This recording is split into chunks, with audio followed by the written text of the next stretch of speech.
하나님께서 우리에게 주신 너무나 귀한 선물이죠. 하나님께서 주신 시간 속에서 우리가 살고 있습니다. 오늘 계속 전파할 복음 하는 제목으로 하나님 말씀을 함께 나누겠습니다. 버킷리스트라고 하는 말을 들어보셨을 것입니다. 이 버킷리스트는 내가 죽기 전에 꼭 해보고 싶은 것들을 적은 목록이기도 하죠. 그래서 내용을 보면 가족들과 함께 해외 여행을 간다든지, 또 새롭게 또 외국어를 하나 또 새로 배운다든지, 특별히 이제 또 마라톤을 한번 도전을 한다든지, 이런 내가 죽기 전에는 이걸 꼭 해봐야 되겠다 이렇게 생각하는 리스트를 쭉 적는 거예요. 그래서 내가 죽기 전에 해야 할 100가지 하는 이런 제목의 책도 더 베스트셀러가 되기도 했습니다. 그렇게 써가지고 내가 한 것만 이렇게 지워나가는 거죠. 지워나가서 과연 몇 개나 내가 하고자 하는 일들을 소원했던 것들을 할까 했을까 이렇게 한번 리스트를 적어보고, 또 그것을 했는지 체크해보고 점검해보고 하는 것도 상당히 우리의 삶에 유익하다고 이렇게 생각을 합니다. 어떻습니까? 가장 해보고 싶은 것 한 100가지 한번 적어보시죠. 제가 동업교회에 와서 이제 10년이 돼갑니다만은, 동업교회에서 해보고 싶은 버킷리스트는 우리 성도님과 함께 성지순례를 한번 가는 거예요. 자꾸 시간이 지나기 때문에 자꾸 연세도 많아지시고, 그래서 이게 가능할지는 모르겠습니다만은 소원이 있다면 이제 그런 하나의 소원이 있습니다.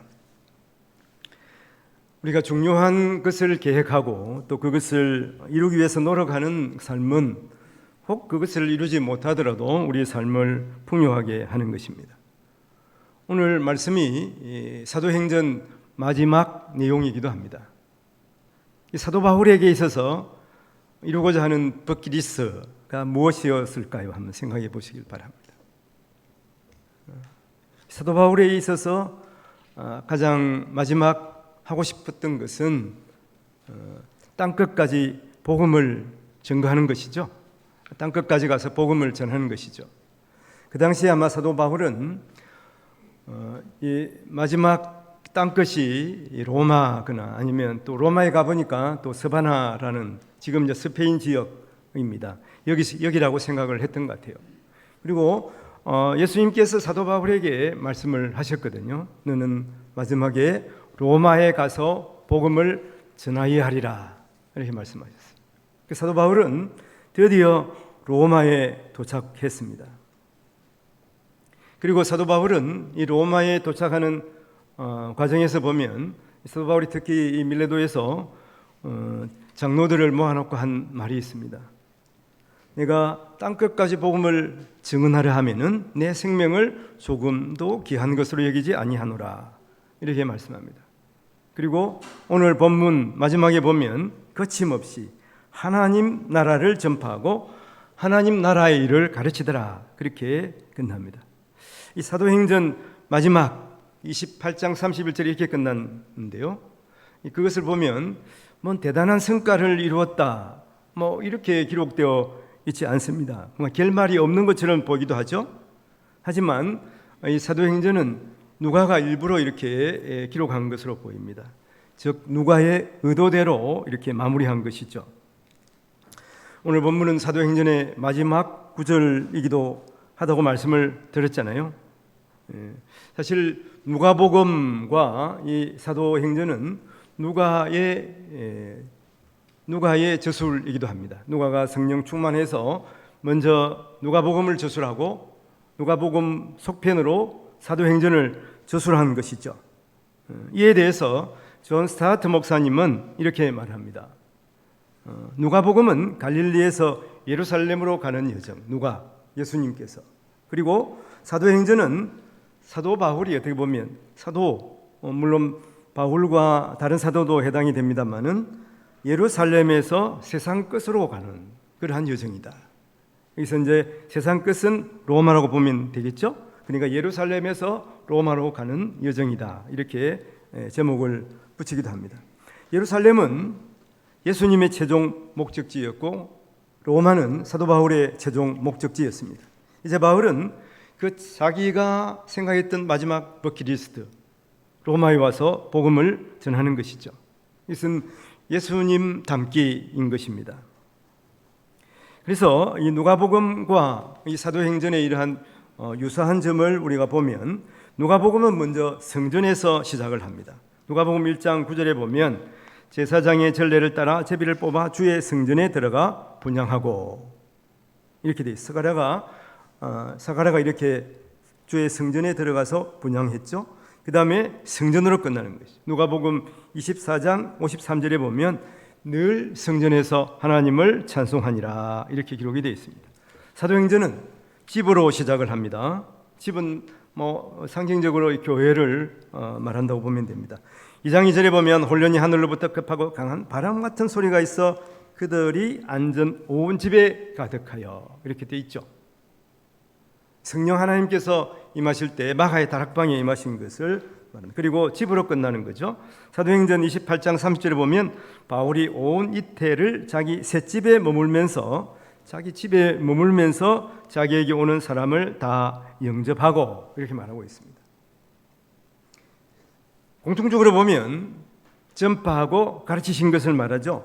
예수님께서 하나님의 나라의 일을 가르치시고 성천하셨습니다. 사도행전 1장 3절에 보면 그가 고난 받으신 후에 또한 그들에게 확실한 많은 증거를 친히 살아 계심을 나타내사 40일 동안 그들에게 보이시며 하나님 나라 일을 말씀하시니라, 이렇게 되어 있어요. 사도 바울도 주님의 말씀을 따라서 하나님 나라의 일을 가르쳤습니다. 오늘 사도행전 28장 31절 마지막 말씀에 하나님의 나라를 전파하며 주 예수 그리스도에 관한 모든 것을 담대하게 거침없이 가르치더라, 이렇게 되어 있습니다. 오늘 말씀 사도행전 마지막 부분이기도 합니다만은 또한 사도행전 전체의 어떤 결론이기도 합니다. 본문에서 그는 주님의 명령을 따라서 로마까지 온 것을 말하고 있고, 또 예수님께서 이미 명령하신 바를 바울에게 구체적으로 실천하도록 하신 말씀, 그것을 사도 바울이 준행한 것을 오늘 기록하고 있는 것이죠. 이 사도행전은 복음이 로마까지 전해지는 과정을 상황을 기록하고 있습니다. 그러면은 그 다음 로마가 끝은 아니에요. 예수님께서 유대와 사마리아와 땅끝까지 복음을 전하라 그랬거든. 사도 바울이 로마에 와서 보니까 또 세상 끝이 또 있어요. 사바나, 지금 스페인 지역에 있어요. 그러나 이 스페인 그 지역이 세상 끝이 아니죠. 그래서 이 세상 끝까지 복음 전하는 것은 사도행전 29장 이후에 누가 준행을 해야 합니까? 주님의 명령에 따라서 지금 예수 믿는 우리가 그 사명을 감당해야 하는 것입니다. 사랑하는 성도 여러분, 세상 끝은 어디입니까? 우리가 생각하는 세상 끝은 어디인가요? 그것이 아프리카 오지일 수도 있습니다. 많은 선교사들이 거기에 가서 복음을 전하고 있죠. 또 어떻게 보면 가깝지만 저 북한 땅일 수도 있습니다. 그리고 지금 우리가 복음을 전해도 별로 관심이 없는 그 사람들이 세상 끝일 수도 있죠. 그 사람이 우리의 가족일 수도 있어요. 그 사람이 우리의 친지일 수도 있습니다. 우리의 이웃일 수도 있다고 하는 것이죠. 그러나 그들이 언제 예수 그리스도를 영접하고 복음을 믿을지 알 수가 없습니다. 지금은 거부할지라도 그가 성령 하나님께서 그 마음에 예수 그리스도를 영접할 수 있는 그러한 마음을 열어주실 수도 있기 때문에 그렇습니다. 그러므로 우리는 결코 복음을 전하는 것을 중단할 수가 없습니다. 물론 이 일을 주도적으로 하시는 분은 하나님이세요. 우리는 단지 말씀을 전하는 도구일 뿐입니다. 이 복음은 주님이 다시 오실 때까지 계속되는 것입니다. 그럼 우리가 계속 전파하여야 할 복음인 것입니다. 이 일에 우리 모든 성도들이 쓰임 받아야 하는 것이고, 또 그러므로 말미암아 하나님께 영광 돌려야 하는 것입니다. 바로 이것이 우리의 책임이고 우리의 사명이기 때문인 것이죠. 복음이 무엇입니까? 복음은 바로 예수 그리스도를 전하는 것입니다.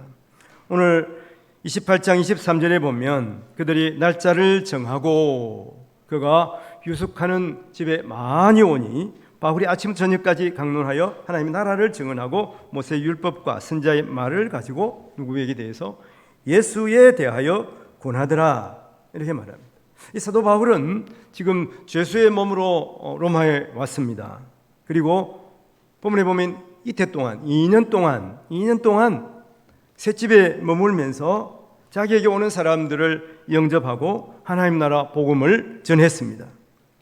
바울은 유대인들에게 특히 구약 성경의 율법과 선지자들의 예언의 말씀을 강론하면서 바로 예언하신 메시아, 그가 하나님의 아들인 예수 그리스도이심을 증언한 것이죠. 하나님께서 성경에 약속하신 메시아가 바로 예수 그리스도이심을 증언했습니다. 여러분, 이방인들과 달리 유대인들은 이미 구약 성경을 알고 있습니다. 그리고 메시아를 하나님께서 보내실 것을 알고 있어요. 메시아는 그리스도이거든요. 그리스도를 하나님께서 보내시리라는 것을 알기 때문에 그들은 사도 바울이 바로 예비하신 그분이 예수 그리스도다 하는 것을 쉽게 이해할 수가 있습니다. 그러나 한편 이 고정관념에 사로잡히게 되면 율법과 성경과 성경의 모든 그러한 일들이 예수 그리스도를 바라보고 있고 또 예수 그리스도를 예표하는 것이다 이렇게 말하게 되면, 그래서 예수 그리스도가 메시아인 것을 말하게 되면 거기에 대해서 반발하게 되는 것이죠. 예수 그리스도를 메시아로 인정하지 않게 되고 반대편에 서게 되는 것입니다. 고정관념에서 벗어나지 못하기 때문에 그렇습니다. 이번 주부터 한 달 동안 우리가 생명의 삶 교제를 통해서 히브리스를 함께 큐티를 하게 됩니다. 히브리스 배경은 뭐냐 하면 초대교회 때에 예수 그리스도를 믿은 사람들이 많았습니다. 이 베드로가 전도하니까 하루에 3,000명씩 예수 믿겠다고 개종한 사람들. 개종 어디에서 어디로 개종하면 유대교회에서 그리스도교로 개종한 사람들이에요. 그러나 세월이 지나면서 유대인들이 끊임없이 압박을 가합니다. 핍박을 합니다. 그럼 사도 바울이 얼마나 핍박을 받았습니까? 근데 사도 바울만 그렇게 핍박을 했겠습니까? 사도 바울이 유대교회에서 그리스도교로 개종한 사람이잖아요. 다른 사람도 마찬가지였어요. 예수 믿는다고 유대인들이 계속 구박을 하는 거예요. 출교를 시킵니다. 공동체 생활을 함께 하지 못하게 합니다. 거기다가 또 정부에서도 그럽니다. 정부의 권력이 얼마나 셉니까? 이러니까 야, 예수 믿는 건 좋긴 한데 예수 믿다가 우리가 살 수가 없다. 그러니까 그냥 차라리 유대교로 돌아가자. 그러니까 돌아가는 사람이 외로 많았다고 하는 거예요. 그래서 히브리서를 쓰게 된 것입니다. 히브리서는 우리가 함께 한 달 동안 묵상하게 되는데, 히브리서는 예수님이 누구신가 하는 거예요. 그래서 히브리서에 보면 예수를 생각하라, 예수를 기억하라, 예수를 높이라, 이런 말로서 예수님이 누구신가 하는 것을 분명하게 말하고, 예수를 깊이 묵상하라. 예수님이 누구십니까? 예수님이 누구신지 알고, 그리고 우리가 보고 들은 그 말씀을 유념하고 기억해라. 그래서 이 예수 믿는 것이 얼마나 소중하고 얼마나 귀한 것인 것을 알아서 세상으로 흘러가지 말아라 하는 거예요. 세상으로. 유대교로 다시 돌아가지 말아라. 이것이 얼마나 안타까운 일인가 히브리서에서 말씀하고 있는 것이죠. 특히 예수님께서 대제사장으로 이 땅에 오심을 말씀하고 있습니다. 그럼 대제사장, 구약의 대제사장 어땠습니까? 구약의 대제사장은 백성들이 죄를 지으면 짐승을 가져옵니다. 그 짐승을 가르고 또 피를 다 빼고 그것을 불살라서 하나님 앞에 제사를 드렸어요. 그러면 죄가 사해지는 거예요. 그러면 죄를 지을 때마다 다시 짐승 제사를 드려야 하는 거예요. 그리고 대제사장 자신도 죄를 짓잖아요. 그 자신도 그 자기 죄를 사하기 위해서 끊임없이 피를 흘리며 또 짐승 제사를 드려야 하는 존재입니다. 불완전한 존재예요. 근데 예수님께서는 하나님의 아들로 이 땅에 오셔서 자기를 제물로 드리셨어요. 십자가의 죽으심으로 우리의 죄를 단번에 속량해 주셨다고 하는 것입니다.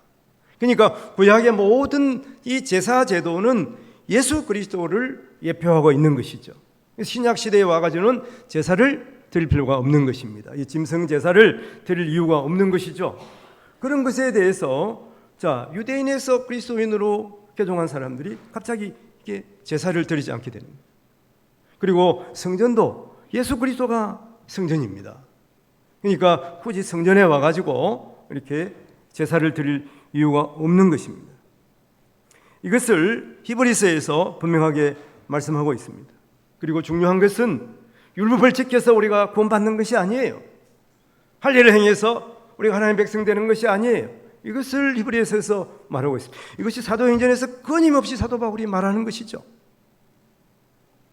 그래서 히브리서 11장 6절에 보면 믿음이 없이는 하나님을 기쁘시게 하지 못하나니 하나님께 나아가는 자는 반드시 그가 계신 것과 또한 그가 자기를 찾는 자들에게 상 주시는 이심을 믿어야 하는 것입니다. 믿어야 할지니라. 이런 믿음이 없으면 아무런 소용이 없어요.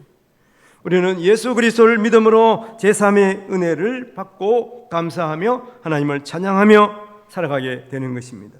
그래서 히브리서 13장 15절에 보면 그러므로 우리는 예수로 말미암아 항상 찬송의 제사를 하나님께 드리자. 이는 그 이름을 증언하는 입술의 열매니라. 찬송의 제사를 드려야 하는 것이죠. 짐승 제사를 드리는 것이 아니라고 말씀하고 있는 것입니다. 우리가 전해야 할 복음은 바로 예수 그리스도. 예수 그리스도께서 하나님의 아들로서 이 땅에 오셔서 우리의 모든 죄를 사하신 것을 믿어야 하는 것입니다. 이것은 세례 요한이 그렇게 말했잖아요. 세상 죄를 지고 가는 하나님의 어린 양이라. 이렇게 예수 그리스도를 소개했습니다. 우리를 위해서 십자가 지시고 나의 죄를 위해서 예수님께서 죽으셨습니다. 그리고 하나님의 능력으로 사망을 이기시고 예수님께서 부활하시고 승천하셨어요. 그리고 다시 오셔서 우리의 구원을 완성하고 하나님의 나라를 온전히 건설하시는 것입니다. 이것이 우리가 받은 복음이에요. 우리가 전해야 할 복음이에요. 바로 예수 그리스도인 것입니다. 이제 예수 믿는 성도는 하나님의 나라에서 영생을 누리며 살게 되는 것입니다. 그러나 예수 믿지 않으면 여러분 이 세상에서 육신으로 태어나면 육신으로 한 번 죽습니다. 그리고 또 예수를 믿지 않는 자들은 두 번 죽는 거예요. 두 번째 죽음은 불못에 빠져 여러분 영원히 꺼지지 않는 불타고 있는 불못에서 영원히 불타는 그러한 죽음을 당해야 하는 것이죠. 마귀 사탄과 함께 빠져서 불 가운데서 영원히 불타서 없어지도 않아요. 영원히 불타는 괴로움과 고통 가운데 살아야 되는 것이죠. 아예 죽어버리면 되는데 죽지도 않습니다. 영원한 사망 가운데 살아가는 존재가 바로 예수 그리스도를 믿지 않는 자들에게 주어지는 것이 믿는 자들에게 영생의 기쁜 소식이지만 믿지 않는 자들에게는 영원한 저주와 멸망의 소식이에요. 기회는 여러분 이 땅을 살아갈 때까지입니다. 그 후에는 기회가 없습니다. 단테의 신곡에 보면 단테가 이제 지옥, 연옥, 천국을 방문하게 되는데 지옥 문 앞에 이런 글귀가 적혀져 있습니다. 이 문에 들어오는 사람은 소망을 버려라. 지옥 문에 한번 들어가게 되면 다시 나올 수가 없다고 하는 것이죠. 바로 우리가 이 땅에서 전해야 할 예수 그리스도를 믿고 구원받는 백성이 된 것을 감사하면서 또한 이 구원의 복음을 세상 사람들에게 전해야 하는 것입니다. 그리고 그 결과는 하나님께 맡겨야 되는 거예요. 오늘 24절 말씀에 보면 그 말을 믿는 사람도 있고 믿지 아니하는 사람도 있다 이렇게 말하고 있습니다. 그럼 사도 바울이 복음을 전했는데도 믿는 사람도 있고 믿지 않는 사람도 있다고 하는 것이죠. 히브리서 1장 1절에서 2절 상반절에 보면 히브리 저자는 이렇게 말합니다. 이쪽에 선지자를 통하여 여러 부분과 여러 모양으로 우리 조상들에게 말씀하신 하나님이 모든 날 마지막에는 아들을 통하여 우리에게 말씀하셨으니 아들을 통해서 아들 예수 그리스도를 통해서 세상 마지막 날에 말하고 있는 바로 복음에 대해서 이 세상 마지막 날 말세에 예수님께서 하나님의 아들이신데 직접 이 땅에 오셔서 우리에게 예수 믿으라, 하나님 믿어야 된다 이렇게 말씀하시는 것입니다. 이것을 사도 바울은 감옥에 있으면서도 계속 강론했습니다. 이렇게 말할 때 사람들은 믿는 사람도 있고 믿지 않는 사람도 있었어요. 근데 유대인들은 믿지 않는 사람들이 더 많았습니다. 그래서 우리가 오늘 본문에서 어느 정도 볼 수가 있는데 25절에 보니까 서로 맞지 아니하여 흩어질 때에 바울이 한 말로 이르되 성령이 선지자 이사야를 통하여 너희 조상들에게 말씀하신 것이 옳도다 이렇게 말합니다. 이 사도 바울은 셋집이었지만 많은 사람들이 사도 바울을 방문했습니다. 사도 바울이 초청을 하기도 합니다. 특히 사도 바울은 먼저 유대인 지도자들에게 초청장을 보내서 내가 어떻게 예수 믿게 되었고 예수 믿는 것이 무엇인가 하는 것을 분명하게 전했다고 말씀을 드렸지 않습니까? 바울은 최선을 다했어요. 그럼에도 불구하고 어떻게 보면 큰 성과를 거두지 못한 것 같습니다. 그러나 어떻습니까? 사도 바울은 실망하기보다는 하나님의 뜻을 깨닫고 앞으로의 사역 방향을 어떻게 설정해야 할지를 그가 결정한 것입니다. 28절 말씀해 보면 그런즉 하나님의 이 구원이 이방인에게로 보내어진 줄 알라. 그들은 그것을 들으리라 하더라. 유대인들에게 전했습니다. 그럼 오늘 말씀해 보니까 사도 바울이 본래는 보면 그 유대인 회당에 가서 복음을 전했잖아요. 그러면 자기들이 마음에 맞지 않고 복음을 반대하면 바울을 쫓아냈어요. 지금은 이제 바울이 초청이기 때문에 유대인들이 자기들이 들어보니까 사도 바울 말을 믿는 사람도 있고 믿지 않는 사람들은 다 흩어져 간 거예요. 떠나버린 것입니다. 그러면 사도 바울이 낭망하고 왜 우리 동족이 이 모양일까 이렇게 생각해야 되는데도 불구하고 사도 바울은 낭망하지 않았어요. 유대인들이 믿지 않으면 내가 이방인들에게 복음을 전하겠다 이렇게 결심을 한 것입니다. 우리가 아무리 복음을 전해도 신지에게 복음을 어떤 사람은 쇠기에 갱일기처럼 전혀 반응이 없는 사람이 있어요. 그럼 낙심하게 됩니다. 그런데 무엇입니까? 낙심하지 말아야 하는 것. 여러분 그 사람에게 복음을 전해서 믿지 않으면 또 다른 사람에게 복음을 전해라고 하시는 성령 하나님의 음성이 있어요. 그래서 우리가 복음을 전해서 저 사람 꼭 예수 믿어야 되는데 하지만 안 될 때가 있습니다. 저 사람 다음 주에 꼭 교회 오기로 했는데 그 사람이 안 와요. 그러면 하나님께서 다른 사람을 보내주시기도 한다 하는 거예요. 그러면 그 결과를 우리가 예단하면 안 되는 거예요. 우리는 기대는 하지만은 여러분 그 결과에 대해서는 하나님께 맡겨야 한다 하는 것입니다. 여러분 사도 바울이 유대인들에 대한 이러한 애정이 얼마나 참 강한지 모릅니다. 자기 동족을 구원하기 위해서 사도 바울이 얼마나 애썼는지 몰라요.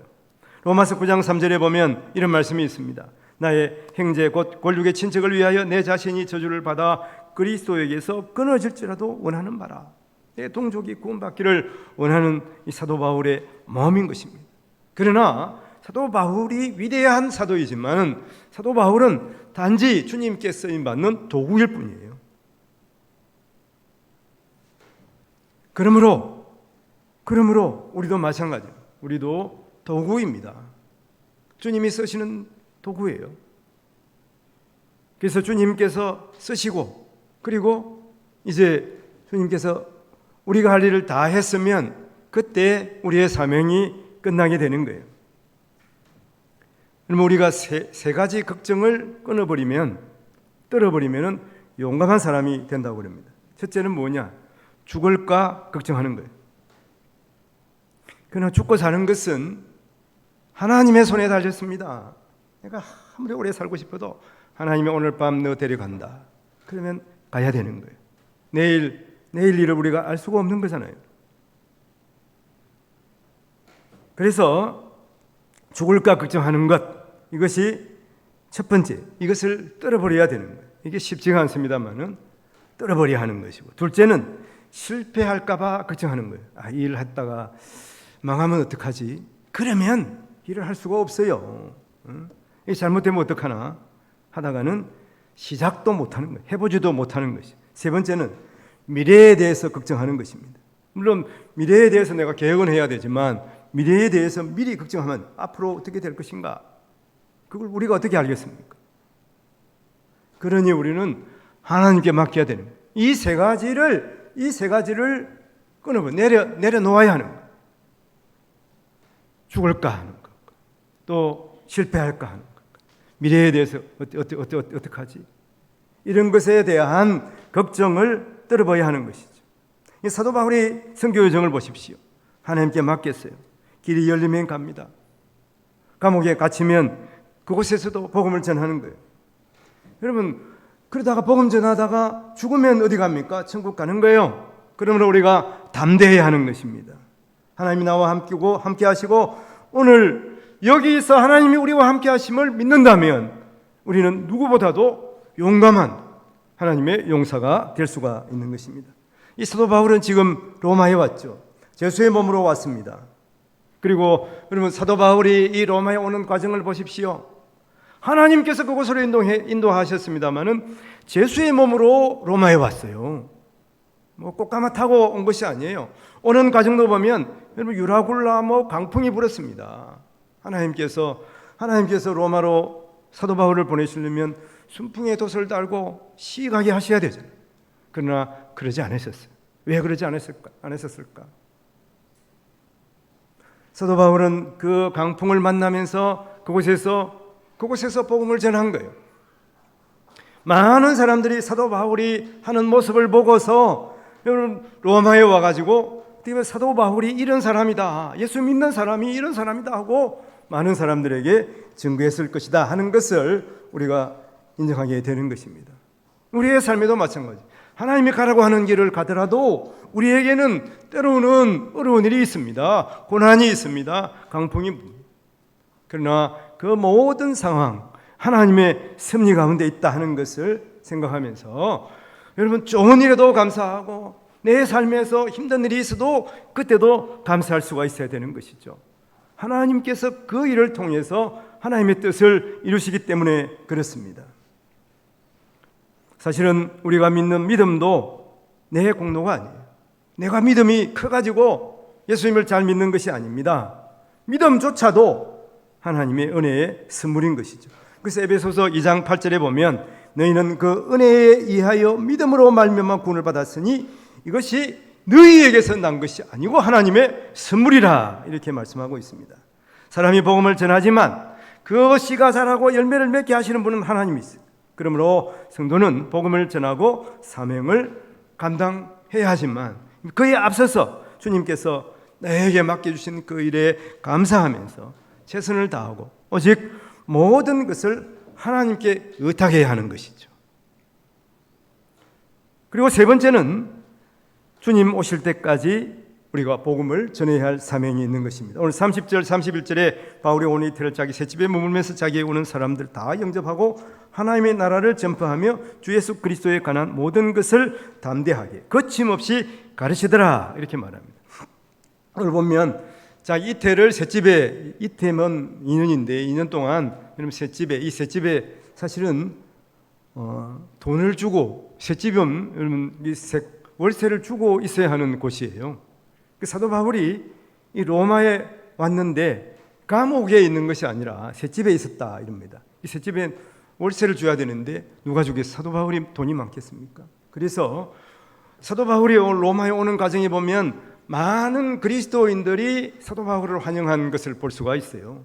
그러니까 이 사도 바울이 로마에 와서 지낼 때에 필요한 동역자들이 필요한 또 물질을 공급하는 사람들이 있었다고 하는 그 동역자들. 교회도 마찬가지죠. 그럼 교회가 계속 지속되기 위해서는 이런 동역자들이 있어야 하는 것이죠. 오늘 우리가 함께 예배를 드립니다마는 어제 미리 와가지고 교회 청소를 다 하고 거미줄을 다 여러분 내리고 또 화장실 청소를 하신 분이 있었습니다. 아침에 또 와서 식사를 준비하신 분이 있기 때문에 우리가 함께 또 식탁 교제를 할 수가 있는 것이죠. 이게 믿음 공동체의 모습입니다. 그래서 지속적으로 복음을 전할 수가 있게 되는 것입니다. 오늘 말씀에 보면 사도 바울은 하나님 나라의 메시지를 전파하며 주 예수 그리스도에 관한 모든 일을 담대하게 또 거침없이 전했다고 말씀합니다. 거침없이는 사실은 이 말씀은 아무런 방해가 없이 전했다는 말씀이에요. 그는 제수의 신분이었지만 다시 자신의 마지막 때가 다가올수록 하나님 나라가 더욱 선명해졌기 때문에 지체할 수가 없었던 것이죠. 바울이 전한 이 선명한 메시지, 오늘 이 사도행전 28장이 거침없이 복음을 전하는 것으로 끝납니다. 대단한 성과를 거두었다, 그런 말로 끝나지 않아요. 이것은 무엇을 의미합니까? 하나님의 역사가 지속적으로 계속되어야 할 것을 말씀하는 것이죠. 이 사도 바울은 2년 동안 이 감옥에 있으면서 복음을 전했고 또한 주옥 같은 서신서를 썼습니다. 옥중 서신이라고 그러는데 에베소서, 빌립보서, 골로새서 또한 빌레몬서입니다. 이 성경은 오늘 많은 성도들이 읽으면서 또 감동하며 또 복음의 깊이를 알 수가 있지 않습니까? 여러분, 세상의 역사는 두 종류가 있습니다. 하나는 전쟁의 역사, 보이는 역사예요. 전쟁에 의해서 이 세상의 지도가 바뀝니다. 문화가 바뀝니다. 권력의 향방이 바뀌게 되는 것이죠. 이것은 눈에 보이는 역사입니다. 세상의 역사, 눈에 보이는 역사가 있고 눈에 보이지 않는 역사가 있습니다. 그것은 하나님께서 자기 백성을 구원하시기 위해서 이루어가는 하나님의 구원의 역사인 것이죠. 구속사입니다. 사실 세상을 움직여가는 역사는 바로 이러한 눈에 보이는 역사가 아니라 하나님의 구속사의 역사인 것입니다. 하나님 말씀의 역사, 하나님의 성령의 역사, 교회의 역사인 것이죠. 끝으로 보기에는 여러분, 세상 권력을 쥔 사람들이 온 세상을 좌지우지하는 것 같습니다만은, 온 세상 권력자들이 이 세상을 움직여 가는 것 같지만은, 그러나 이러한 것들은 모래성과 같습니다. 많은 제국들이 섰다가 또 사라졌습니다. 진짜 역사를 움직이는 것은 하나님의 말씀을 따라 행하는 신실한 그리스도인인 것입니다. 하나님이 이들을 통해서 역사하십니다. 사도 바울은 AD 60년경에 로마에 도착했습니다. 그리고 64년에 네로 황제의 방화 사건이 있은 직후에 순교했습니다. 네로에 의해서 처형된 것 같지만 로마는 250년이 지난 AD 313년 밀라노 칙령에 의해서 로마의 국교가 기독교로 바뀌게 되는 것입니다. 땅끝까지 복음 전하라고 하시는 주님의 명령을 따라서 행한 사도 바울 같은 제자들을 통해서 주를 믿는 사람들이 온 세상에 가득하게 된 것입니다. 그럼 사도 바울을 사도라고 그러지 않습니까? 사도를 뜻하는 아포스톨로스는 보냄을 받은 자인 것이죠. 사도만 보냈겠습니까? 우리도 하나님께서 먼저 보냈습니다. 이 땅에 보냈습니다. 믿지 않는 사람들에게 보냈습니다. 우리도 예수 그리스도께서 보낸 사람들입니다. 일생 동안 복음 행전을 이루어 또 복음을 전함으로 말미암아서 많은 사람들이 주님께 돌아오는 이 사명을 감당해야 하는 것입니다. 디모데후서 4장 2절에 보면 너는 말씀을 전파하라. 때를 얻든지 못 얻든지 항상 힘쓰라. 범사에 오래 참음 가르침으로 경책하며 경계하며 권하라. 때를 얻든지 못 얻든지 복음을 전하시는, 그러므로 말미암아서 우리에게 주어진 이 귀한 사명을 감당해 나가시는 우리 모든 성도님들이 되시기를 주님의 이름으로 축원을 드립니다. 오늘 말씀을 정리해 보겠습니다. 사도 바울의 최종 목적지 로마입니다. 로마에서 황제에게 나가서 복음을 전하기를 원했습니다. 로마 황제가 그것을 듣겠습니까? 듣지 않을 수가 있습니다. 로마 황제를 만났다는 또 말도 없어요. 그러나 이 사도 바울의 열정이 놀랍게도 얼마 지나지 않아서 로마 황제가 예수를 믿었지 않습니까? 우리가 앞길을 알 수가 없습니다. 그러나 우리가 전할 복음은 예수 그리스도예요. 예수 그리스도의 증인되는 우리 성도들이 다 되시기를 바랍니다. 그 결과는 알 수가 없습니다. 결과는 하나님께 맡겨야 되는 것이죠. 최종 마지막까지 이 사명을 감당하시는 우리 성도님들이 되시기를 주님의 이름으로 축원을 드립니다. 기도하겠습니다. 하나님 아버지 감사합니다. 죄로 인해서 영죽을 우리를 살리시고 하나님의 자녀 삼으시고 영혼 구원의 귀한 사명을 주심을 감사합니다. 우리도 바울처럼 우리의 구원자 예수 그리스도를 전하며 우리가 할 수 있는 최선을 다하게 하시고 그 결과는 오직 주님에 맡기고 끝까지 충성하게 하옵소서. 감사와 고리를 주에서 구원하신 예수님 이름으로 기도합니다. 아멘. 우리 일어서서 499장 찬송 함께 부릅니다.